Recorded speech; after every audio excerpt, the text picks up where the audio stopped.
And we are live and we are back. Let's go. I'm Cory. I'm Jordan. And it's the Cordan Full Effect podcast, and we are back. Like we never left. We are back like we never left. Episode 55. Episode 55. Like, all right, here we go, y'all. Who's Larry Murphy? No, what I'm gonna do. This is why I love the ability to share the screen. I'm gonna share the screen so y'all can see that we actually talk about these type of people, these Hall of Fame athletes, and y'all let us know if y'all know who they are when y'all see these names. Okay, We're looking at Larry Murphy, right? Can you see it? Yeah, we good. All right, I know we both on his large monitors though. I'm Can they see it? Yeah, can they see it? I'm gonna zoom in just for safe measure. Okay, there we go. Larry Murphy, as y'all see, is NHL, 23 years. Okay, Hall of Fame defensive man. 5th highest scoring defensive man of all time. Okay, that's pretty good because defense players don't score. And he was a member of 4 Stanley Cups. Okay, he got 4 rings. They don't tell us which teams though in the 90s. You sound legit. Yeah, and only NHL player to accomplish that feat. What, win 4 rings? Or he's on 4 winning teams. Okay, I mean maybe that's. I'm like, somebody got more than 4 rings. Listen, I don't know. You say the only. Yeah. That means one of one. Yeah. He is unique. Yeah, so he's the only person to do 4 Stanley Cup wins or 4 separate teams. Member of 4. Yeah, he's member of 4. I don't know. That's a bad phrasing. Shout out to Bleacher Report. Other notes. I was wondering how Derrick Brooks was second on here, but if somebody got 4 rings, the only person to do it, Derrick Brooks, bro, you got to come second on here. Shout out to Derrick Brooks, linebacker for the Tampa Bay Buccaneers, that 03 defense. Was it 02? Whatever one, when they won with John Gruden. That's technically Tony Dungy's team, but nobody want to talk about that. John Gruden still got the $100 million from the Raiders. Nobody want to talk about that. Guaranteed, by the way, the Navy. All right. And then we got Oral Hershiser, Major League Baseball. No idea who that is. Nope. Okay. No idea who that is. But all right. Let me go back. Let me stop sharing. Let me sure don't break nothing. All right, boom. All right, Jordan. What do we discuss on this podcast? We talk about health and wealth and fitness and finances and everything in between. And we want to make sure you save more and say less. And keep making better your best. Yes. Now, disclaimer, don't sue us, sue your mama. Okay. Entertainment purposes only. You need to do your own research when it comes to fitness and finance information. Anything that Jordan or myself say, we are not liable for.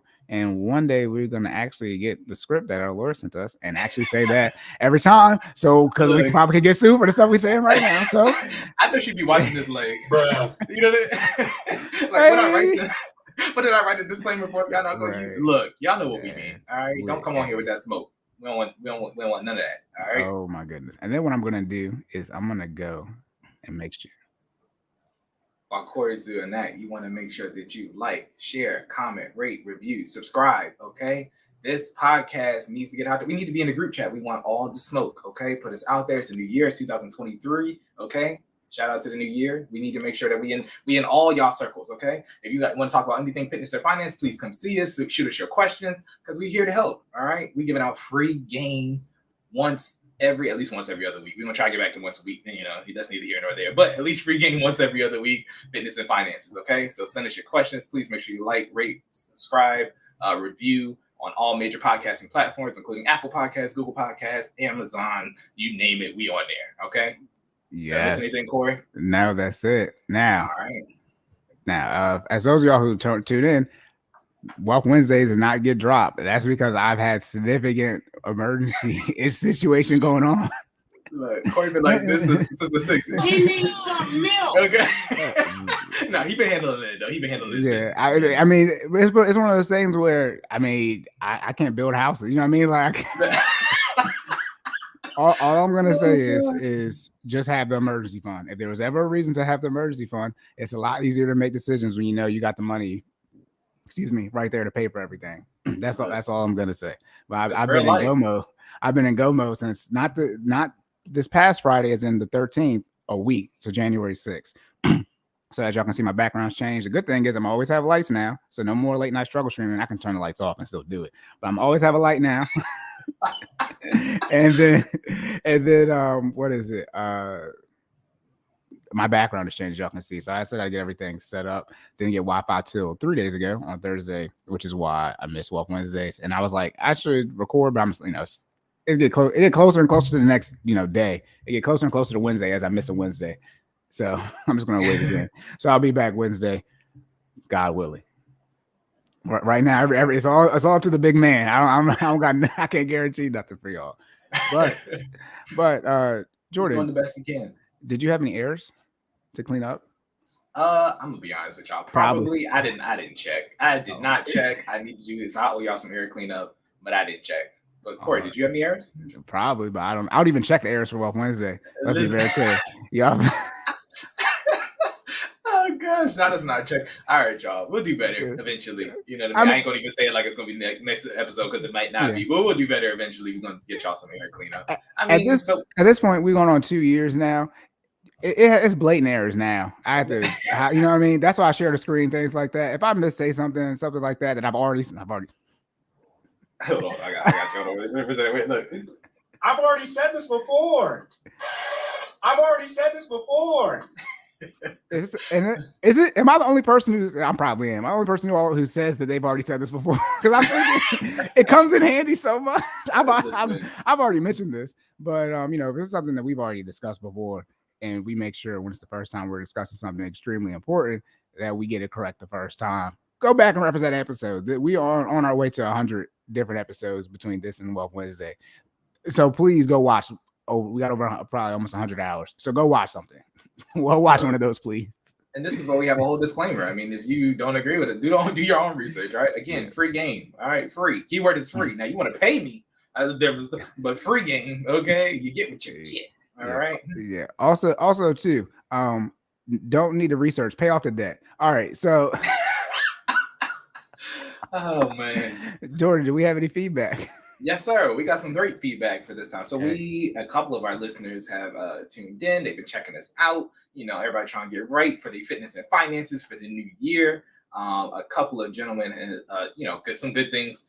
Basically, as you can see, this episode, if you don't know, for people who, because we don't have anybody looking at us currently, but hopefully we will. We are going live. That was part of our feedback. We were instructed that we should be going live more often because we are giving out such great content for free. All right, people need to see this. We're not even gonna hold you. This live, we kind of rushed it, to get it ready literally 15 minutes before this thing started. So we'll do a better job of advertising when we're gonna go live and what we're gonna do when it happens. As we progress and as the next one comes along. But for this one, that's part of our feedback. So we're implementing it. Here we are. We out here. We live. Thank you to our one viewer, somebody watching us. So hey, look. We appreciate if y'all want to come up here, if y'all want to come on the show, I'll put this link in the chat. Don't look. Hey, look, the smoke is real over here. I say pull up your mints, so I don't want to. Dang, put it like this. Okay, I found the recording. Wait, hold on. Cory's trying to find the link. Hey, it's China. It's China. Hey, shout out to our social media manager. Good stuff. We appreciate you, squad, for tuning in. All right. So much live as a part, as always. Going live is a part of our feedback, so we would try to do this at least once every other week. All right, so y'all can tune in and just check us out. You might know you can always catch the recording later on too, but you might want to just lock in with us on a Sunday while you got time. So here we are. All right, we appreciate you. We're gonna be checking out y'all comments in the chat as we go along, trying to adjust to this new format, so we can keep that going. Some other feedback is basically just keep doing what we're doing. Some people are just now stumbling upon our podcast, and as you know, we are at episode 55, at least from the podcast point of view. And then of course, Cory's got on Wednesdays. I'm in the 20s. I'm in the 20s. I know it's been so long. In the 20s for that. So we got some content. So people that are just finding out, first of all, we appreciate you. Even checking this out. You're already in the right direction if you're checking this out for your fitness and finances. So people that are just checking this out, keep that going. But that's pretty much the feedback I got, man. So we're gonna be. We appreciate you, China. Can they see that? Did they see it pop up? We can't hear you, bro. My bad. Dang, shout out to you being here because I got you. Yeah, she can see it though. It'll pop up on everything. Hey, let's go. China interactive in the episode. Let's go. Hey, we appreciate it. Yep. And then crap, what was I gonna say? Also too. No, I didn't get any feedback. I was gonna say, obviously, y'all can. I got the same feedback too. Let us know when you're going live more early. Look, y'all, we've been busy over here. The other thing I was gonna say is that if y'all want to come on the show, we have to obviously do it live, and then you have to come on when we're actually doing it live. But we're also being smart and making sure this airs before 1:00 on Sundays because we know what time of year it is. It's always football season on this time of year, but we ain't gonna be stupid and compete with the Listen. NFL. So we're gonna try to get Alright. y'all in and out in about an hour so y'all can go watch the games and things like that on Sundays, because that is when we record these. All right, boom. Do you have anything else? No, sir. I think we're good to go. All right, no current events, y'all. Jordan said every time he looks up current events for finances, it's about student loans. Again, shout out to plugging us. There's a damn near 4-hour episode on student loans, so go watch that. If you want any student loan information, again, February 28th is when the court date is going to happen from a Supreme Court standpoint. And if I have not said this, I did say it because I read it when I was doing the episode. But the student loans are scheduled to start back up 60 days from the end of the hearing. So if the hearing, let's say it ends February 28th, your student loans are starting back up 60 days from February 28th, which is in short May, right? You got March and April, which would be May. That June 30th end date, that's like just a fixation point. Pay attention when the court case is ending, because y'all might have some student loan payments starting up in May or June, but before July. So just be wary of that. Or the student loan payments might not start back up at all. At this point now, I'm just sitting here with y'all just guessing. But all right, do you have anything else before we get started? Sir. All right. You locked in? Yes, sir. All right. On to the fitness section. Let's go.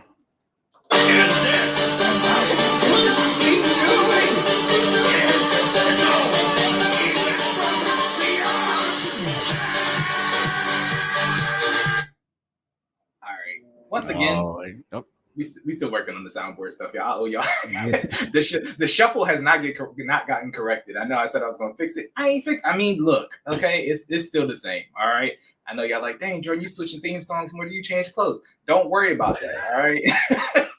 This is still the fitness section. Let's work. Oh my goodness, he's going back to the original one, and Jordan got a new computer, which is why he's getting all his stuff situated. But when I say God, he built himself a new computer. I mean, be clear. He didn't go to Best Buy and buy it. He built it. It's a little baby Cerebro over here, yo. This joint is not a game. But that being the case, Stream Deck does do a pretty decent job. I ain't gonna blame it on the technology. It does do a pretty decent job of allowing you to transfer your profiles. For people who don't know what Stream Deck is, that's our soundboard. All right, so all the little stuff you hear in the background while we keep doing what we're doing, that's what that is. All right. I just got to get some of the stuff that didn't go over as clean locked in, and I'll do my best to get that update. Anyways, let's get it. On to the fitness section. First question. Yes, sir. Oh, let me look at it because it's going across the screen. I was trying to read that. Catch it, Corey. Catch it. Nah. All right. What is the importance of rest day? Should you take one, and how do you best optimize it? Hell, I've been taking like 10 rest days consecutively. First of all, it'd be like that sometimes. We ain't gonna act like we don't do it. But all right, let me lock in. I'm back at it tomorrow. Okay. Look, it's all good. It'd be like, look, you life when life calls, okay, you do what you got to do. What's that? That's State Farm theme, right? Slogan: when life calls, State Farm is there, right? Or something like that. Whatever. Yeah. Go ahead. Whatever. I got Geico. Look. All right. So let me repeat the question. What is the importance of rest day? Should you take one, and how do you best optimize it? So let's get this out the way. Rest day is necessary. All right. So if you're questioning whether you should have one, yes, you should. Everybody should have a rest day. I don't care who you are. I don't care what you do. If you are on your fitness journey and you're getting some type of work in, you should try to schedule a rest day in a regular interval. Okay. Rest is a necessary interval in your fitness routine, and it allows for your body to properly rest and recover. And failure to do so can cause injury or degradation to the gains. All right. So for people who don't know, when you're on your fitness journey, the whole point is to hit your goal. Whether it is from a vanity standpoint or a performance goal, your whole point is to hit that goal, right? If you are going to do what you do, the whole point is to get the results that you want. And if rest day helps you get the results that you want, why wouldn't you take a rest day? You know what I'm saying? That's just the logic right there, right? So you got to make sure you work it in. Rest day should occur every 7 to 10 days, depending on your fitness level. Okay, so let me repeat that. Let me bring that back. Hold on. All right. I was about to say, hold on. Okay. Look.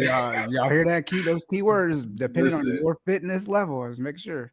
Yes, sir. Gotta lock them in, because people be like, oh, let me take about 3 or 4. Rest day should occur every 7 to 10 days, depending on your fitness level. All right, so go into detail. Jordan, what does that mean? Thank you for asking. So let me, depending on your fitness level, you should be, first of all, you should be moving. How often should you be moving, Corey? Let's get the people caught up. You gotta give a little background content. 30 minutes, 5 days a week. There you go. 30 minutes, 5 days. Look, I know it's been a little while. Of course, like I had 150 minutes in my head, so I had to break it down. You should be moving at least 30 minutes 5 times a week. All right. So as Corey stated, that's 150 minutes on at least week is 7 days. So every 7 days, 150 minutes. We say you should be active at least 5 of those 7 days. You can break it down how you want, but 30 minutes a day is 30 minutes a day. So the math does it so. So in doing that, you should be doing some type of strength training or some type of cardio or a mixture of the two. Okay.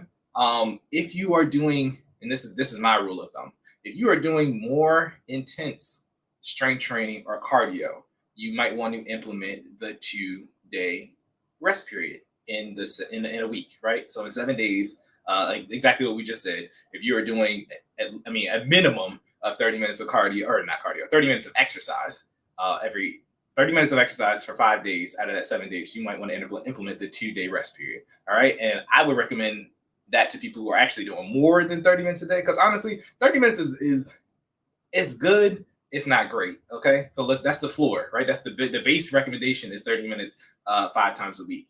I would call it an intense week if you're doing at least 60 minutes. So double. If you're doing at least 60 minutes of some type of physical activity 5 times a week, that's me personally. That's when I would recommend the double rest day. We've been getting in. Shout out to the Fit Fam. Shout out to everybody who's been locked in with our 120 miles in 120 days.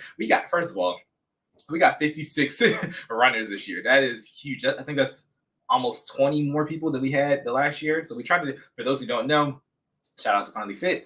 We try to do a public challenge at the beginning of each year where we issue something out where it's usually a certain amount of mileage and a certain amount of days. Last year, we did 100 miles in 100 days. If you not good with math, that's a mile a day where you get out here and try to move. This year we stepped it up because we always go forward, never backwards. 120 miles in 120 days.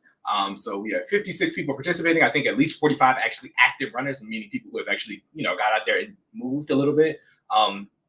So the math on that is 120 miles in 120 days. You're moving at least a mile a day, or your interval is up to you, but I'm encouraging at least a mile a day, right? Some form of activity every day. If you're going to do 2 miles, you can do that. You can do the math, break it all the way down, right? So if you're going to do 2 miles, you can do that 60 times. You're going to do 30 miles, you can do that. What is that? Get me right, Corey. 30. If you're going to do 4 miles, I'm sorry, you're going to do that 30 times. Yeah. I'll make sure I get the math right. 4 times 30 is 120. Thank you. You're going to do 5 miles, so on and so forth, right? Saying all that to say, the intensity of the workout determines how much rest that you should get, right? So if you're moving daily and you're moving a lot daily, then you should incorporate, and when I say a lot, I know that you're like, Jordan, what's a lot? That's not a measurable thing. Again, 60 minutes of activity 5 times a week, I would implement the double rest day. If you're moving like 30, which is the floor, you would do the single rest day, which is once every 7 to 10 days. All right. Things about your rest day that you need to know. So during rest day, what's actually happening is your recovery cells that are called fibroblasts. Okay, getting a little technical, that are called fibroblasts. Restore glycogen to your muscles to restore energy and relieve fatigue. Okay, so for people who don't know, what actually happens when you work out is your muscles experience microscopic tears in the body, and rest day is when you sleep in your designated rest day is when your body actually recovers to create muscle gain. All right, so what you're really doing is you're just tearing your body apart when you exercise throughout the week, whether it's through strength training or cardio.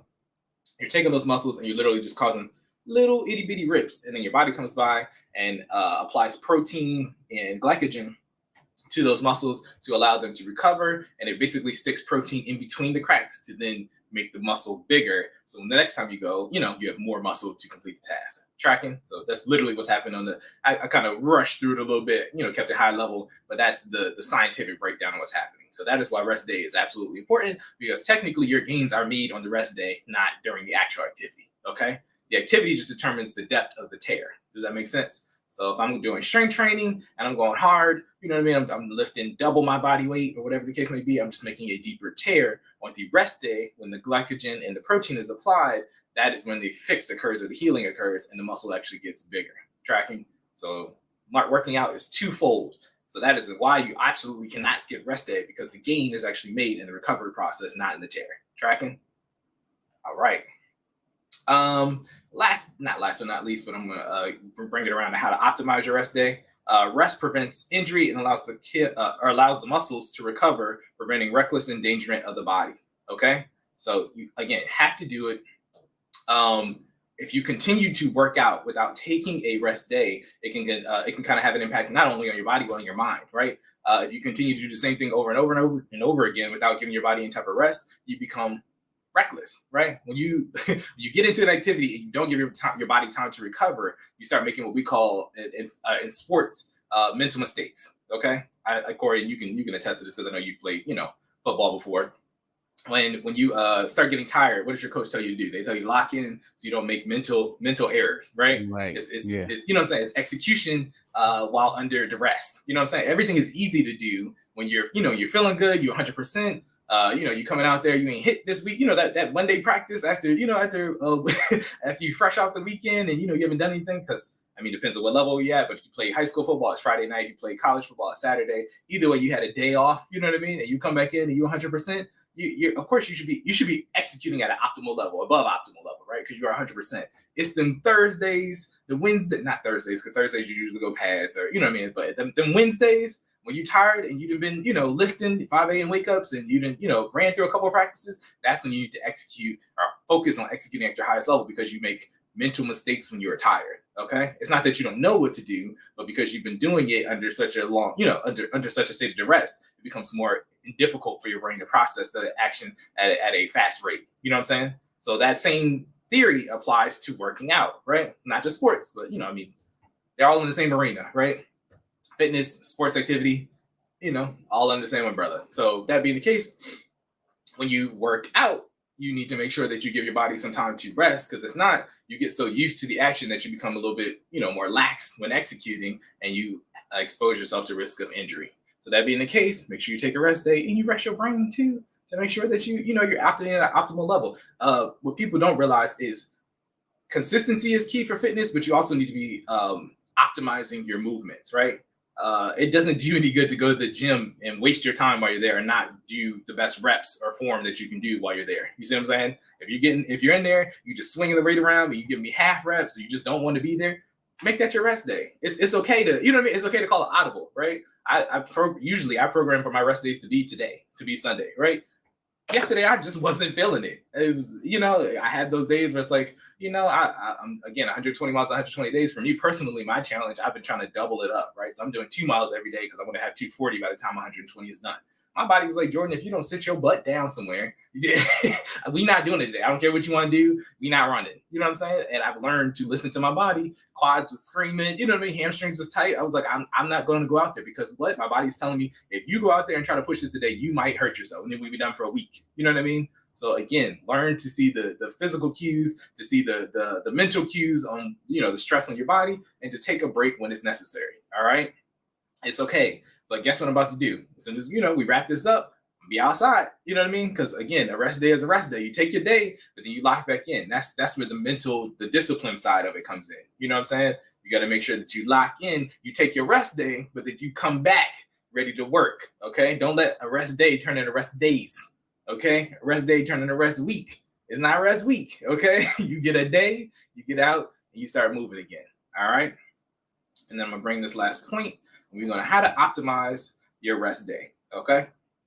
Rest day, you can do a variety of activities. What I would recommend, again, for my rest day yesterday, I did a lot of mobility and a lot of yoga. So what you do is you give your body basically what it needs. So you rest, but you do what's called active recovery. You do things to make sure that your body is in shape, that when you do go back the next day or after your rest day to get back to your activity, you've improved on what was fatigued, right? So again, I just told y'all my quads were screaming, my hamstrings were tight. I did a lot of hip opener, a lot of hip flexor, a lot of mobility activity, about 15 to 20 minutes of yoga to just kind of stretch my body out, because your body gets tight, especially if you're doing cardio or you're running a lot or you're lifting a lot, you putting your body under a lot of stress. You have to make sure your muscles and your tendons and your joints stay open. Okay, so mobility is key. Yoga is key. Y'all like Jordan, your big ass doing it? Yes, I do yoga. All right, y'all get down on the floor. I be downward dog and I be prone cobra. I do warrior 3. All of that. Okay, it works. I promise you. Y'all like, yes, I'll send you some yoga tip videos if you want them. You got to get out here and stretch. I promise you, some of the people who have the the highest personal records on any type of strength training. They're, you know what they do? Their mechanics are great.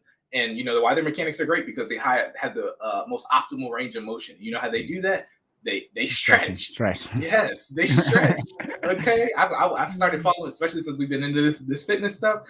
You know, I've been doing this. It's going on. I mean, as far as being a professional, it's going on my 3rd year. But I've been doing fitness my entire life. And as far as I've been deep diving into it, the more you get into it, the people who are the best do more than just the actual action of whatever it is they're the best at. You know what I mean? Right. Yeah. So people who have PRs, like I watched a guy lift 770 pounds as a personal record for his weight class, personal best for deadlift the other day. Guess what he does? He does 2 to 3 days of mobility a week outside of just, you know what I mean, doing the actual motion of doing deadlifts. All right. For those who don't know, a traditional or a conventional deadlift, you put the barbell in front of you, you you push your heels through, and it's a hip and a hip, a leg, and a back motion where you pull the weight up, you extend, formally lock out, hold for 2 to 3 seconds. This is a professional weightlifter. Hold for 2 to 3 seconds, and then you drop the bar, and that's considered a clear, right?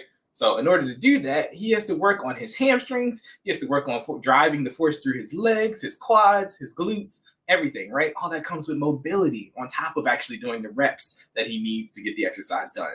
So saying all that to say, give your body what it needs on this rest day to ensure optimal workouts when you come back, okay? Mobility, yoga. And then, of course, what do you do on rest day? You sleep, you rest.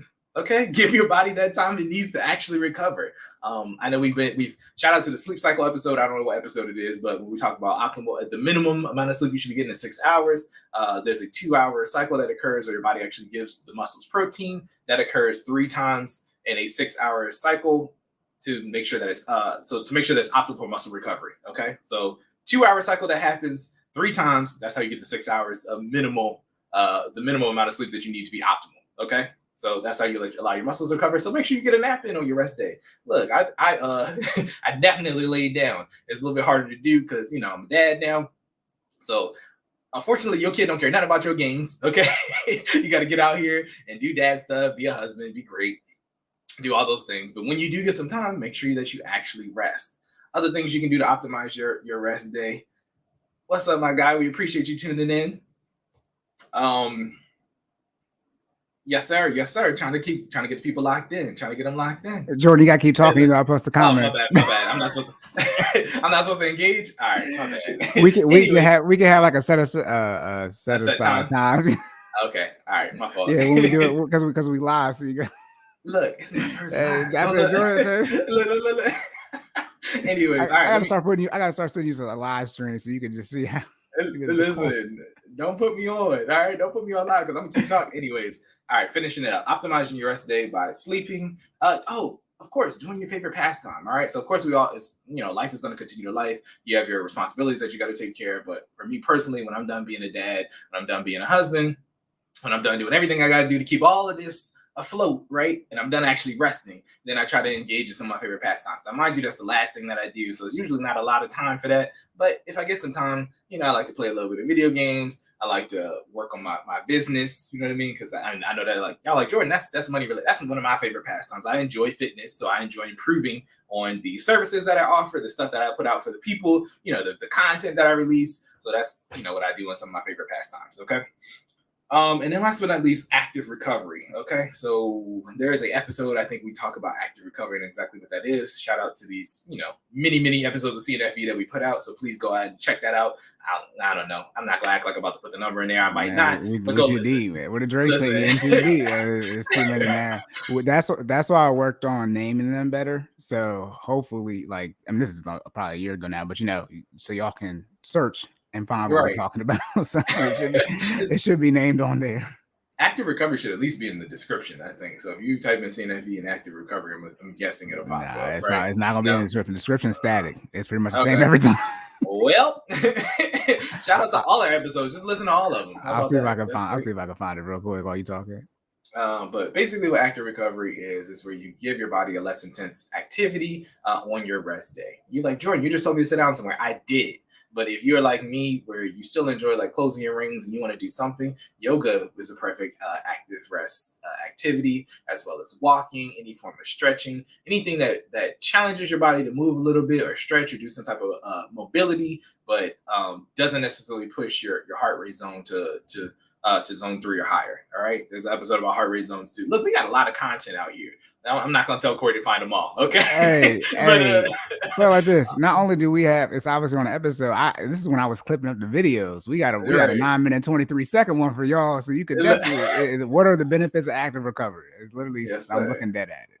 Look, so it's one there, okay, but yeah, you want to do some type of something just to keep your body, loose and active. If you don't want to be stagnant all day, but that's pretty much what active recovery is. It's a less intensive form of movement that you do on your rest day. Again, 20 to 30 minutes, nothing crazy, and then you go back to resting. Okay, because remember, you're going back to get that work in the next day, right? Rest day, not rest week.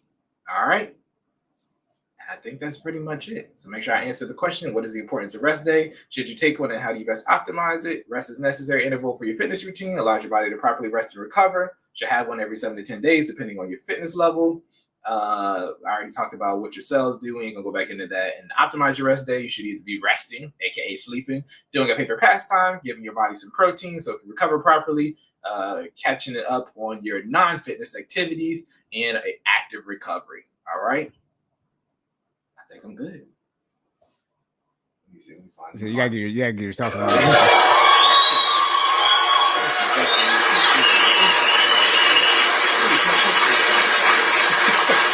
Are you waving to the crowd and kissing babies? I am.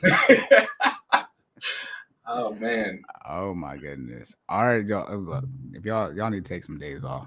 So, but like this, don't not do it, Jordan. I forget what you said. Don't take one rest day, so you don't have to take rest days. Highly recommend it. And also too, we got so many things. I know we discussed this. This is why we need to hire somebody. So not we're going to, but to go back and so we can figure out everything is that. But you talk about do you remember the ranges as far as like how your body goes down in age? Remember you saying like when you're this age, your body's at this point, then when you hit like 25 to 29, you're like from a decaying standpoint. Do you remember that? I don't remember the ranges. Jordan, I know exactly what you're talking about, but I don't remember the ranges. Yeah, Jordan's not like me where I just like, I got that's still in my head. Jordan writes it down, and so he can recall it and read it perfectly. Because I do my best to try to give y'all the most accurate information I can. It's a lot. Right. When I tell you there's a lot of fitness content out here, and then I try to sift through what's improvement and what's somebody's theory. You know what I mean? Because there's a lot of people out here with stuff that they think is right, and then there's like the scientific facts of what actually exists. You know what I mean? Yeah. So you don't want to memorize incorrect information. It's not like I can tax brackets. I can always. You're right. I give you a pass on that one. But like me and China does. I always mess with China. Hey, China, who's the 26th president? For y'all don't know, China was in HCAS, whatever the hell that's called. She knows all just random who wants to be a millionaire thing. And part of those things being the presidents. And so I just like to mess with her and say, just tell me who this president was. Look, both of y'all are very eclectic, man. I told y'all, man. Y'all are. What does that mean? Eclectic. Y'all are gatherers of information. You know a lot of random information about a lot of random stuff. Like, you know what I mean? Like, you talking about her knowing presidents, but I'd be asking you stuff. You'd be like, oh yeah, you just start rattling off. I was like, who knows that? I'm about to put that in Google. You know what I mean? Like, you know what I'm saying? But it's good. It's good to have. You know what I'm saying? I'm choosing y'all. I'm choosing y'all on my knowledge squad every time. You know what I mean? And this is not being disrespectful to other people, but when people be talking about who's smarter or not, I have all these different scenarios. My thing is, if we were out somewhere and a whole bunch of people walked in with some guns, and they said, we're gonna kill everybody unless y'all answer this question, and y'all get to pick whoever's gonna answer it. Look, y'all, if I'm in that room and somebody look, and we don't get to know the type of question. It's just gonna be a random question. Man, y'all bank it on me. Like if anybody's gonna know some random, just anything. Yeah. So I wouldn't take it though, because I'm not about to be responsible for everybody's life. So that's a lot of pressure. Listen. At the end of the day, they still gotta get all of us at once. That's all I'm saying.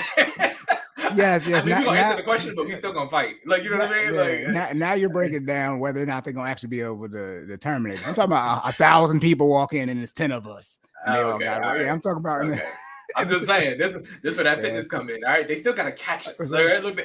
And by the way, this is Jordan's thinking. All right, I'm gonna find a way to get out of this. It's not about getting out of the situation. We can't get out of it. I'm just saying. While Corey figuring out what the answer is or not, you know what I mean? I'm figuring out who I can punch in the face. Okay. Oh my goodness. Oh my goodness. But all right, y'all. Again, as we switch over, make sure to hit that like button, share, and subscribe as well. Leave comments. I'm gonna drop the link as well for y'all to join. So if y'all want to come on here, even though it's not like we have 1,000 comments, but just in case y'all want to hop in these on the live stream, y'all can do that as well. But all right, bro, you have anything else for the rest of the days? Oh, it's time. We gotta get on it. Yep. I heard a little man in the back. Yeah, it's that time. Look, yeah, all right. Yeah, all right. On to the finance section. Let's go.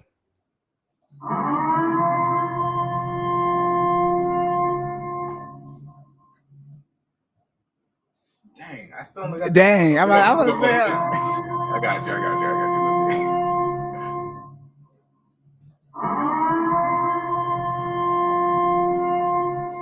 There we go. All right, let's go. I'm gonna fix it. You good. Hey, shout out to my soccer ball in the back. That's the change jar my grandma got me. Anyways, though, all right, Jordan, let's get it. First fitness question, a finance question. Go. Okay. Do I need that? You got it? Okay. Yeah. Hey, live stream is hard as hell. Don't let nobody lie to you. I see where they got a person that does this. Anyways, all right. First finance question. You ready? Yep. Why should you aggressively pay off your debt / student loans and delay investing versus not aggressively paying off debt, paying the full term, or waiting for forbearance? That's a lot. That's a lot to break down. It is a lot because when it comes to paying off debt, there's multiple trains of thoughts as far as high interest debt or aggressively paying it off. And then there's something like the student loans, because they can just be so large as far as the dollar amount. How do you actually handle paying off your student loans? Should you aggressively pay off the debt? If it's your first time tuning in, yes, you should aggressively pay off the debt. If you don't know who Dave Ramsey is, I'm just like a tick below that. Highly recommend you do the debt snowball versus debt avalanche. There's a whole episode on that. And I'm pretty sure it's called that debt snowball versus debt avalanche. But you should choose the snowball method, which is you itemize it from lowest balance to highest balance, not highest interest rate to lowest interest rate. That's the avalanche method, highest interest rate to lowest interest rate. Do the snowball method where you do lowest balance to highest balance. One, the data's already in. We're talking about debt payoff techniques, avalanche versus snowball. One would say if you want to pay off your debt and there are two options, you should choose the one that has the highest success rate as far as you actually paying off your debt. That'll be the snowball. The data's already in for that. One of the reasons is just the natural momentum, right? Think about a snowball rolling down. So if you pay off the smallest balance, you get those minimum payments back and you continue to roll those minimum payments you get back into the next balance. You do the same thing with avalanche. It could just be in a different order. The one thing too, this is where, I see people who actually, I guess they say they have clients, but they have clients, is none of my clients have been in a situation where the avalanche or the snowball, like it's pretty much the same one. Like you generally your lowest balance. So you itemize, say you have $20,000 in credit cards, but you have 5 credit cards at $4,000 a piece, right? So you have 5 different credit cards there. You just don't have one big credit card. And also too, credit cards are usually going to be what? Your highest interest rate. So they're going to be first in both scenarios. They're usually going to have the lowest balance and have the highest interest rate. The other reason, and this is where you shout out Sideline Cory, financial coaching in the description. If you sit down with me, and I'll say it here, by explaining to my clients, when we actually have your debt and I'm looking at it, a lot of you are in a situation where if you were to choose the avalanche method, you should actually sit down and see and say, hey, if I just do highest interest rate or whatever it is, and I'm paying off my debt this way, it's going to save me the most amount of money because you're going to be paying off the highest interest first. So you're going to be accumulating the least amount of interest. However, the time in which you get the minimum payments back into your budget, because we're paying off this debt and getting those minimum payments back, create more cash flow, which puts you in a situation where you have more money to tap into outside of your emergency fund because it's out of your natural cash flow and your monthly budget from your income, and puts you in a less risky situation from having to use credit cards. So going back into debt, you're better off doing the snowball method that way. So in short, you can pay off your debt in 12 months. Let's say you got a car loan and a student loan. And if you choose the avalanche method, you'll save the most amount of interest. But let's just say your car loan is going to be first. Your student loan is going to be first. It has the highest amount of interest, where usually they're going to have more interest in your car loan, even though some of y'all got double-digit interest rates on your car loans. But in general, your student loan is usually going to be higher. Let's say it's going to take you 9 months out of that 12 to pay off your student loan while you're still making a minimum payment on your car loan. And then at the end of the year, in 3 months, you're going to have your car loan paid off. Cool. What usually is going to happen is you're going to have an issue in June or July, right? And if you choose the snowball method, you'll have, let's say, your car paid off in 4 months. So you get that minimum payment back into your budget when you get into May. And then when June or July comes, you have an emergency, you got that cash flow. See, when you actually sit down and itemize your budget from an avalanche or snowball method situation, you'll be able to see when you get that money back into your budget and you're actually in a better beneficial situation. Because let's just say you have a situation in June or July and you choose the avalanche method and you still have both those minimum payments. Your net worth has increased because you've been paying down more debt. However, on a monthly basis, you're not in a better situation at all. You're actually in the same situation as you were when you started paying off your debt. You still have these 2 debt payments. And now 6-7 months have gone by, you're paying off debt, and you still have these 2 debt payments. So that's why I generally recommend, I always recommend the snowball method, so we can get those minimum payments back into your budget. Because one of the reasons y'all struggling financially is cash flow. Y'all don't have any money. Y'all kicking it all out. So let's get that money back into your budget as fast as possible. And that's why I recommend choosing the snowball method. So as a quick wrap up, as I said, I wasn't going to do, that's a shortened version of the snowball versus avalanche method. Very condensed. That's one of the shortest times I think I've ever heard you explain it. You know what I mean? It's one of the things now, I've said it so much in different people, different scenarios, I didn't figure it out, what not to say. But again, also too, don't sue me, sue your mama. Stop arguing and bitching about paying off the debt. Excuse my language. Pay off the debt. Jordan and I are almost 2 years in on this podcast. The debt should be paid off. Like, it's going to be to a point where it's like, if you would have chosen either method, say you want to do avalanche over snowball, well then do it then. Like, just pay off the debt. Like, that's more important to pay off the debt than the method. And what sorry, can I just what you will realize is the planning is not the hard part, right? It's always the execution. Okay, at least when it comes to I was gonna say when it comes to finance and fitness, you can make plans all day, but you got to lock it. Whatever, like what Cory was saying, whatever you decide to do, you have to lock in and do it. You know what I mean? And that's where a lot of y'all fail. It's not the planning; it's the execution. So snowball, avalanche, whatever you do, just make sure that you do it and do it to completion. Don't start and not finish, but make sure you finish. All right. Either way, you'll see the results will be the same. Right. And I'm going to transition now into this is all about the question talking about debt payoff strategies. But when we talk about the high interest rate in relation to the snowball and the avalanche method, it's like, what defines high interest rate? Because if y'all was on social media in 2021, 2020, when interest rates were really low, that high interest rate debt was like, some people were saying anything above 5%. Where are mortgages at now? Because sometimes the methodology isn't like mine or even the Ramsey method, where it's everything, all consumer debt. So essentially everything that's not a mortgage, you would pay off aggressively. Some people just say high interest rate debt. They don't have a disclaimer saying not the mortgage. And then now they've been kicking up their high interest rate number, so the mortgages don't, go in there. That's too much. And it takes 3 years for most people tops to get out of debt if they aggressively pay it off, which you should do. Aggressively pay off your debt. Obviously, you pussyfooting around with it, it's going to take you longer to pay it off. But in most people's situation, you can knock it out in under 3 years. But if you're in a situation now where you're looking at a 5, 6, 7% mortgage, well, then now do you have to aggressively pay off hundreds of thousands of dollars? Now your plan changes, and now it's like, well, should I do this, that? And it's like, nah, for me, aggressively pay off everything, smallest balance, highest balance, that isn't a mortgage. And that includes your student loans, which some of y'all student loans is a mortgage. That's neither here. Shout out student loan episode. We already talked about the degrees y'all choose and things like that. But that's a whole other issue as far as how much student loan debt you have and why, and if your income justifies you having that much debt. But two, should you aggressively pay off your debt? Yes, you need to aggressively pay it off. Now the question is, do you delay the investing?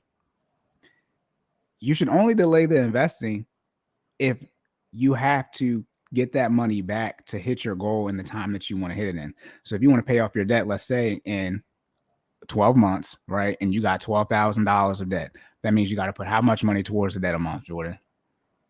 Hold on, repeat it, because you're gonna be doing numbers. I know. Now I know. I'm messing with her. If I got $12,000, Johnny had 4 apples. 4 apples. All right, I'm sorry. If Johnny had 4 apples, okay, and Sally takes 2 of them. He got me doing math. All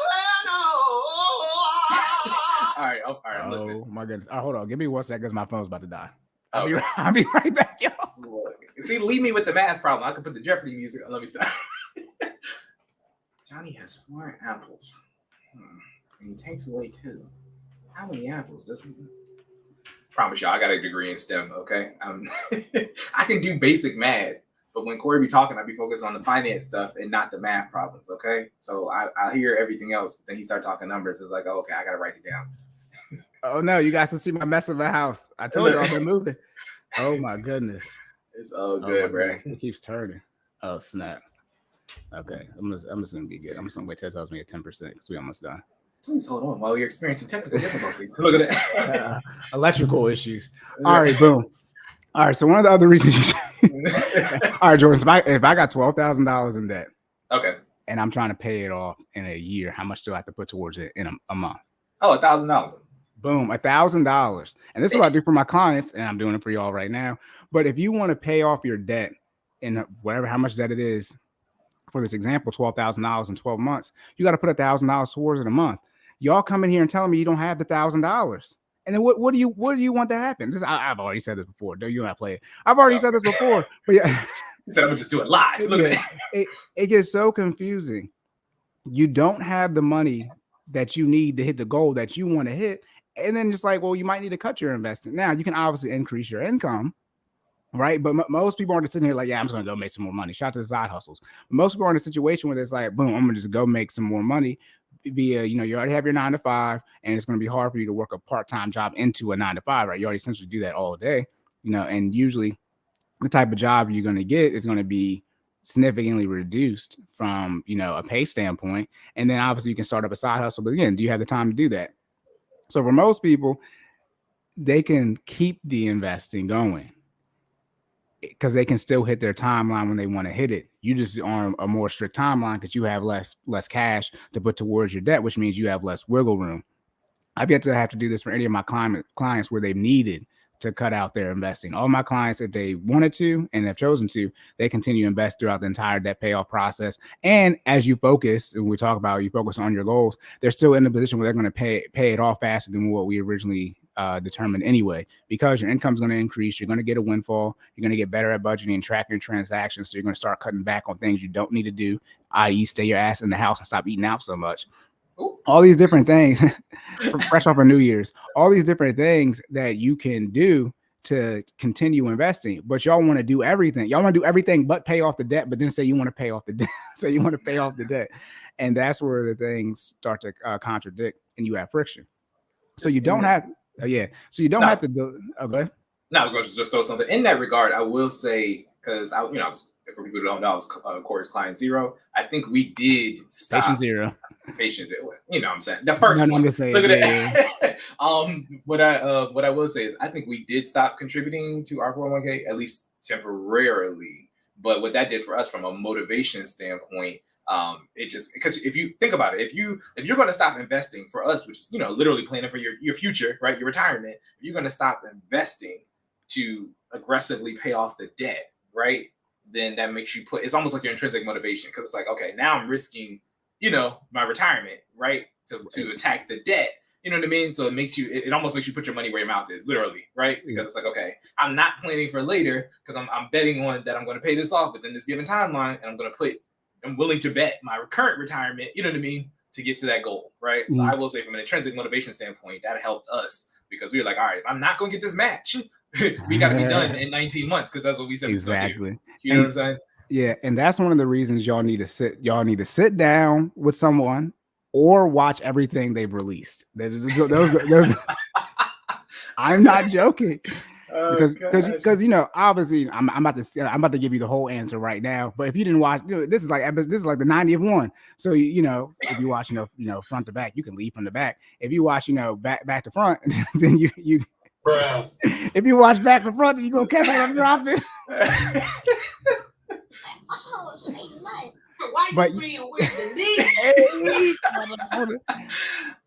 But if you watch it in this order, right? You know what I mean? If you watch the newest one to the oldest one, then you'll have this information. But to Jordan's point, and again, shout out to Dave Ramsey, because everybody be hating on it, but I want to do a breakdown of that later. But neither here nor there. Everybody be hating on it, but they be all saying the same thing he say. But even the Dave Ramsey method, if you're going to take 5 years plus, he's not going to tell you to stop your investing. He's going to tell you to figure out how to pay it off faster than that, right? So he can tell you to stop your investing, but that's not going to be his general recommendation. If it's looking over 5 years and you're on a situation where you're looking at like half a decade of no investing, that's a different conversation. Okay, so it's based off of your actual situation. And as Jordan said, if you are going to stop the investing, you need to lock in and pay off the debt in the time frame that you want to pay it off in. Now, don't just sit here and stop your 401k, Roth IRA, whatever investing you're doing, and then come here and talk about, I'm not really paying off my debt aggressively. Now, that wouldn't be the plan. If you're going to sit here and BS and mess around with the debt, then we would have kept you investing. Now you're doing two bad things. You're not investing and you still got the debt. That's not the recommendation. That's why we make the plan. We figure out what you got to do. So that's just something to be clear about, and why sometimes I just need to pay somebody some money or get their viewership up, right? Shout out to the rating, reviews, subscribe, and help somebody out from that standpoint. But do not, I'm gonna say it again, do not stop investing and then mess around and not aggressively pay off your debt. That is not the option. Then as we get into the student loans to wrap up, we're talking about the forbearance. From a forbearance standpoint, and it's like when I wrote this question, student loans supposed to be forgiven. I don't know what they're doing right now, okay, with the student loans. Nobody does. But in short, the student loans will have been in forbearance for over 3 years, roughly speaking, around 3 years by the time this all plays out, or 3 years plus, but at least 3 years. I was gonna say real quick, we've been talking about student loans since we started this podcast. Since we started, Since we started this podcast, it's been a lot. Yeah, it's been a lot of life events going on. Just y'all know, we collectively we're almost 100 episodes deep. Let that sink in, okay? 100 episodes deep, and we still talking about the student loans. That's crazy. Yeah. All right. And as far as the forgiveness or not, for those of y'all who don't know, we have to vote for president again next year. We vote next year. I know it's the beginning of this year, but we vote next year. If you did not know. But anyway, so when it comes to something like the forbearance, sitting here waiting for it, you have to, and just one of my clients, you have to run the math and say, okay, if I sit here these 10 years, right, which is what the public student loan forgiveness is, and get these 120 qualifying payments, if I sit there and do that, where will I be at financially? Not even life-wise, we're just planning out 10 years of your life. I can't even plan out 10 minutes of my day right now. But I'm dead serious. I be like, don't ask me what I'm doing by the end of the day, because I don't know. But if you're in a situation where it's like in 10 years, and obviously everybody's clock is different, so you might be at 3 years, 4 years, whatever you are on your timeline. But where would you be at, right? You would have spent all those minimum payments, right? Then where would you be at then? Versus if you aggressively pay off your debt. Let's say you can pay off your debt in 3 years, which is the situation for one of my clients. She was considering doing the 10 years, and she could have paid off her debt in 3 years. And it's like, well, again, aggressively paying off your debt, it's about maximizing that cash flow, that leftover amount that you have in your budget. Because once we pay off your debt, quote unquote, we can build savings, save for vacation, and invest, right? And if you're in a situation where most people, you can put at least $1,000, roughly speaking, but even more than that towards your debt in 3 years, let's say you're putting $20K a year towards your debt. And in 3 years, you're out of your student loans. That's $60K, which is a lot for people, because I know the numbers now. It is a lot. That's way above the average. But if you just did $20K a year in 3 years, right? And let's just say we talking about a 10-year situation, right? Well, if you can do a $20K a year, that's $240,000, right? And so you're only going to be out $60K from that. So you're gonna be down to $180K. So you have $180,000 if you chose my method in 10 years. That's what you would have. Versus in your situation, you're gonna have less than $180,000. You have to keep making that minimum payment, right? You don't get that money back, right, after year 4. And then you're gonna have less money. You're gonna be hoping that you get this forgiveness, right? And all these different things. You're gonna be and more risk for being approved for a home loan, which y'all complain about. And it's all these things that conflict with each other. If you can pay off your debt in 3 years at $20K a year, right? You can buy a house in 4 years. $20K is enough for a down payment for the initial one. Okay, see, this is where I get confused. All right, that's it. So y'all know me. Some stuff I say out loud and I'll be like, oh yeah, y'all don't be making no sense. So again, to wrap up the question, should you aggressively pay off your debt, or why should you? Yes, aggressively pay off your debt. Choose the snowball method. You need to get those minimum payments as quickly back into your budget to create as much cash flow as possible. So when emergencies do not happen, not if, but when they do happen, you're in a better situation to not have to tap into your emergency fund, but also not have to use credit cards if you continue to use them after you pay them off. Should you delay investing? You should only delay investing if you're not going to be able to hit the goal in the time frame that you want to hit it. So if you're in a situation where you have $12,000 in debt and you want to pay it off in a year, and you can put $1,000 towards it a month, without cutting your investing, then go ahead and do that. Now, if you can't do it without cutting your investing, obviously you can increase your income, but the quickest way to get some money back into your budget if you're investing is to stop investing. Then that's on you and what you're going to decide to do as far as increase your income or stop the investing if you don't have the $1,000 in this $12,000 scenario. However, if you're going to continue investing, and this is what most people do, they say, hey, all right, I'm going to continue investing and I'm going to pay off the debt in a year. Then you don't pay off the debt in a year. That's not my fault. That's on you. You have to execute, as Jordan was saying. And the last thing is, as far as the forbearance, student loans are what they are. I literally just talked about it. But at the end of the day, most people are best off running a scenario and saying, hey, if I use this 10-year forgiveness route, this is where I would be at. Then if I aggressively paid off my debt, this is where I'd be at in 10 years. So that's you, right? There's two yous, right? And they can make a decision. There's two yous, and they can make a decision talking about, I want to sit here and just make these minimum payments, quote unquote, right? $0 right now because of the forbearance. But you can make these minimum payments for 10 years, or you can aggressively pay off that money into the debt in 2-3 years. And then all that money you were putting towards the debt, now you can put it to whatever you actually want to do. And a lot of you are going to be in a situation where you can put a rack or more towards your student loans because your minimum payment in general for all your debt payments is usually $1,000. So most of you got $12,000 a month you could put towards several of your goals. And if you're kicking out already towards debt, make sacrifice for a couple years. Yeah. You said $12,000 a month. $12,000 a year. My bad, $12,000 a year. I got you. I was like, you got $12,000 a month. Just pay it off. Just pay it off right now. Some people do got $12,000 a month income. They still won't pay it off. That's neither here nor there. And also, too, I know because I did the research. Now I can definitely say this. I have it documented. It got almost 4 hours.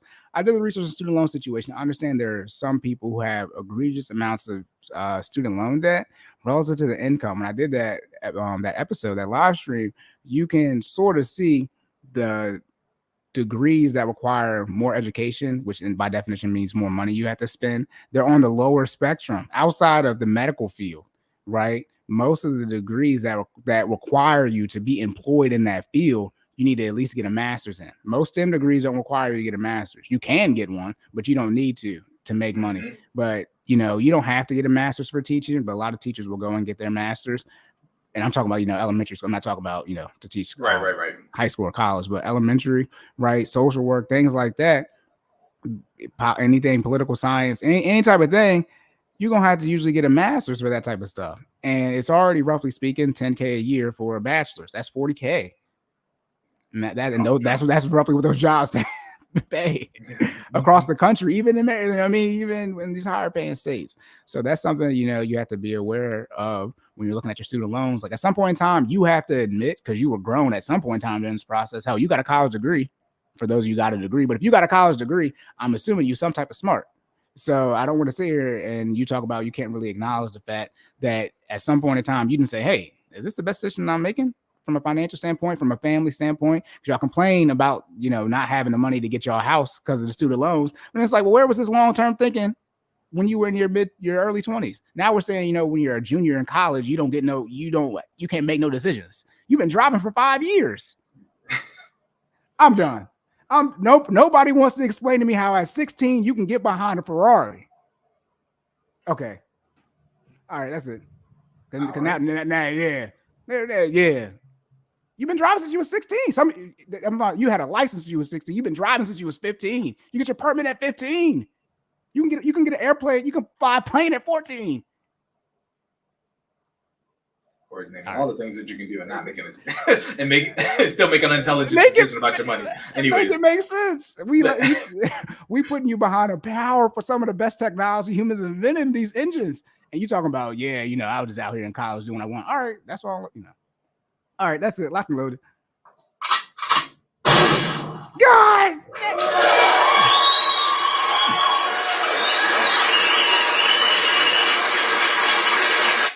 Recap. Yep, recap. First fit. Yeah, I know. Look, I'm trying. We got a minute and a half. We're going to get the hour. First, yes, sir. First, recap fitness section. What is the importance of rest days? Should you take one? And how do you best optimize it? Rest days are a necessary integral in your fitness routine. So yes, you should take one. You should take one every 7 to 10 days, depending on your fitness level. You should take one every 7 to 10 days, depending on your fitness level. Okay. During rest, recovery cells called fibroblasts restore your glycogen to relieve fatigue.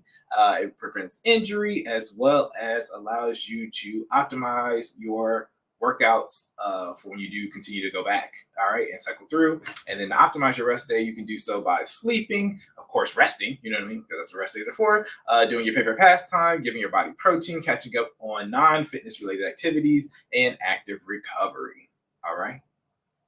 So for the finance question, why should you aggressively pay off your debt? Debt and or student loans and delay investing versus not aggressively paying off your debt and paying the full term or waiting for forbearance. My bad. I forgot to put you up on the big screen when you were going, so I got you up now when I'm going. You good. You good. It's all good. I'm on here. I'm on one of these screens. Look at it. Again, I always do my recap at the end. We both do a recap at the end, but mine's like redundant because I just did it. But again, snowball method over avalanche. I don't care which one you choose. I do snowball. But again, at the end of the day, pay off the debt in the time frame you want to pay it off.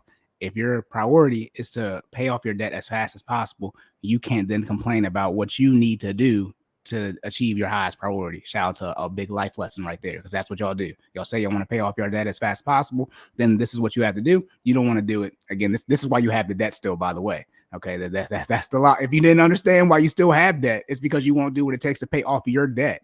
Okay, wow. Again, so I mean, all right, I got 10% left. I'm gonna charge it real quick, so I ain't got to worry about it going off. All right, and then go ahead.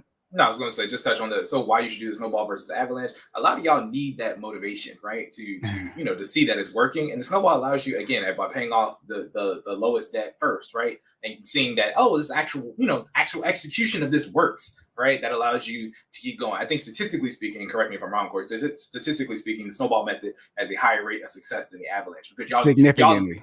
Y'all need to see that it works, right? That's how people work, right? I'm not gonna act. It's like that with fitness too, right? You running out here, but you want to see some results, right? Eventually, you start seeing the results. You grab the low hanging fruit first to see that that it's actually working, and then from there, then you can scale the whole tree. Tracking? Yeah. No, and this again, I gotta get my books in the background so I can point. So Dave, that's why. I mean, it's not why, but that's why Dave always sitting right there. It's more habits and personal, emotional than it is actually about the math and the finances. Again, psychology, positive feedback loop versus negative feedback loop. You need to have that positive reinforcement, that momentum. It's like, it's a real thing, but it's not a tangible one, right? It's not tangible. Paying off if you have never paid off debt, yeah, and you're going to choose the app. And this is why I don't like when people just sit here and talk. I know how much, again, over half a decade of teller experience here. I know how much interest rates are on things. A lot of people. Your student loan debt is going to supersede your car loan. A lot of you are going to have to attack a student loan. If you graduated when Jordan and I did, yours is in that 7% range. Unless you can obviously get it, you can refinance, and mine dropped down to a 4%. But if you graduated, as far as high school in 2011, right in that time frame, our student loans in the 7% range, damn near 8. And when I say 7%, like 7.5, 7.6. Yeah, I don't. and here's the thing: it's like unless your credit score was crazy, that's going to be more than your car loan interest rate. It's going to be less than your credit cards, but it's going to be more than medical debt usually has no interest rate. Okay, like it's usually going to be it's going to be second after credit cards. Like I'm just going to be real with y'all. And at the end of the day, remember I talk about those minimum payments. You don't get no real money back for minimum payments from a credit card standpoint, because credit card minimum payments are usually very low. So that cash flow I talk about, the reason you're actually struggling financially because you don't got no money after you spend all your money and after the bills come out, that's what you're trying to get those debt payments back in. If your student loans is the second thing you're attacking, you're not gonna be doing nothing with no credit card minimum payments, $20 here, $50. You ain't gonna do nothing with a couple extra $100, and you're attacking the issue that for y'all who have the serious student loan issue, 50, 60, 70, 80, 6 figures plus. You need more than $100 to hit some 6 figures. You're not even gonna cover the interest, right? You're in a negative AM loan situation. All right, and then again, so what was I talking about? Oh, I already said delay investing and then the forbearance. All right, boom, we're talking about the student loans. I was like, I got to sidetrack. So that's what y'all need to do. Choose the snowball method. It is like 20, it's like the snowball method is like 75, 80%, I believe. Don't quote me. But then I think the avalanche is in like the 50-50 range. I could be wrong. But again, choose the snowball method, get that debt paid off. We've been talking about it almost 2 years now. At some point in time, it's on y'all, not on us. Yeah. And then we gonna be here. It's still talking about it because y'all gonna still have debt. So look, as what Corey says, we see you in 40. You know what I'm saying? Like, look, see, we turned 30 this year. See you in 40. See you on 40. We got 10 years to get on it. Got a decade. You better catch up. Yeah, all right. Got a decade. All right. You have anything else? All right. All right, y'all. Remember we both about to do the same thing. Okay, go ahead. You got it. Oh, hit that like button. All right, as y'all, that's your free entry. As two of y'all watching, when I go look over here on YouTube, I've seen 2 people watch. So y'all better have 2 likes at least. Okay, so I'm gonna go Like, share, subscribe, rate, review. Please, please, please, y'all. This is how we get, our content out there. We want more people to get, up on this finance, this fitness stuff. All right. We're giving out free game on Sundays. This is stuff that people pay for. Okay. And y'all just got it for free. So please like, share, subscribe. Put us in the group chat. We want all the smoke. If you would like to come on here and say your piece, hey, we live now. Okay. So you can get the link and you can be on the show too. All right. So like, share, subscribe. We are available on all major podcasting platforms, including Apple Podcasts, Amazon. What am I missing, Corey? I'm Spotify. If you name it, we probably on there. Type in Cordan Full Effect. Check us out. Okay. Right. And also too, you get even more information we do pay. Don't less we're not gonna dock ourselves. Please pay for our service. No. Oh, yeah. But Corey, if I need to get my finances together, where can I find you? You can find me at _Corey. That's gonna be Twitter, Instagram, and TikTok. And then my financial coaching information is in the show notes as well. $50 for one 1-hour session a month, $100 for one 1-hour session a week. All right. Now, Jordan. Yes, sir.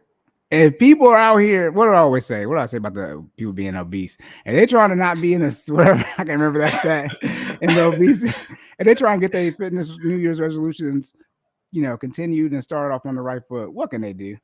You can check me out at Stop Stalling J. That's STOPSTALLINGJAY on Instagram, Twitter, TikTok, you name it, I'm probably on there. Stop Stalling J. Business page is FinallyFit06, FINALLFIT06 on Instagram and YouTube. And website is www.finallyfit.live, where you can pay $60. Actually got new tiers now, so I had to go through the new pricing structure. Okay, you can pay $60 to join my intermediate advanced class. All right, where we meet every Monday and Wednesday for an hour to get your fitness together. We set a goal and meet once a month to check in and get your monthly milestones together, so we can meet that goal. I also now have a beginner level class on Tuesdays and Thursdays, where it's 30 minutes every Tuesdays and Thursdays, where we go through basic level of fitness stuff to get you active, get you going. All right. That also comes with the monthly check-in, as well as goals and milestones to make sure you get you right. Okay. So again, that's $30 a month. And if you are on the top level of fitness, you're just out here moving and grooving every day, guess what? You can join all of my classes. All right. So Monday, Tuesday, Wednesday, Thursday, that's my advanced level package. Okay. You can check that out too. All right, so 4 classes a week for the duration of the month. Also comes with a monthly check-in as well as goals. And don't forget the virtual library, where you get access to all our previous classes. Okay, that's www.finallyfit.live. Did I miss anything, Corey? Nope, that's it. Shout out to us doing our own advertisement. All right, y'all. Again, we're gonna work to improve our ability to go live on Sundays. Again, also too, to be very clear, we're still on a bi-weekly schedule for these. So this will be every other. Let me see. Are we going live on Super Bowl Sunday? We are. How stupid are we? We are. So y'all can get this information for Super Bowl start late though, so we good. But yeah, we have y'all locked in and out before then. Yeah. I think Super Bowl's on the 12th. It's not on the 5th. But again, if you guys have any questions, concerns, all of our information is in the show notes on YouTube, and make sure you hit that like button before you get out the door. All right, bro. Do you have anything else? No, sir. I think we're good to go. All right, y'all. So remember to save more and save less. Oh, you got the strap. I had to. I can't see you. I can't see you move. I know. Hold on. One for the go. All right. Hey, where's Takashi at? You said what? Where's Takashi at? Stupid. Not only do I need to get my camera, I gotta get my soundboard down too. So because you know me, we got some serious games now. You know what I'm saying? We gotta get you locked in. Yeah, because one thing I was gonna do is I wasn't gonna call y'all stupid, but Takashi was gonna make an appearance frequently on the episode. All right, y'all. Yeah, remember to save more and say less. And keep making better your best. And we will catch y'all in the next one. Let's go.